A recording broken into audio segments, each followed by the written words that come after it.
You mentioned services at your fingertips. And I think, Uli, this is something that you feel very strongly about as well. Absolutely, Dirk. And the way Christoph described this is already really pointing in that direction. And I think Volkmar also made a really good point, where I think there are three components that come together here. The first one is Christoph's description of what we call the digital feedback loop, meaning that the connected vehicle or the connected thing, because it's not just vehicles, starts to bring information back, which is something that the car industry is starting to embrace. We're seeing more and more connected vehicles on the street, which are bringing data into a centralized environment, which we today call cloud. And the cloud is then able to reason over that data and deduce information.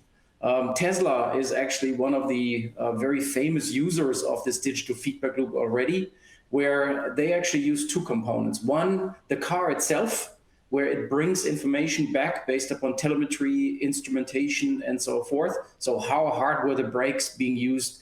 If the autopilot is going around a corner, how tight was the corner taken? And then human feedback. So Elon is very, very active on Twitter, sometimes very positive, sometimes to distraction, but he's very, very active for a very good reason, because he's looking for feedback.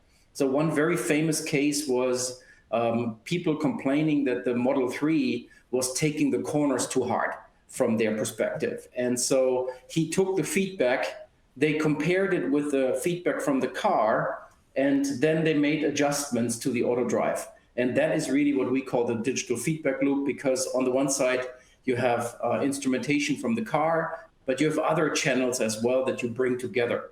And that allows you to start to really think about the life cycle of the customer journey, the customer buying the car, finding the right car, servicing the car, and those kind of things, and bringing all of that data and all of this awareness back into the engineering cycle, from design to manufacturing to the sales and after sales or aftermarket opportunities, and bringing this together in an intelligent way based upon data, utilizing AIoT is really, I think, the key piece.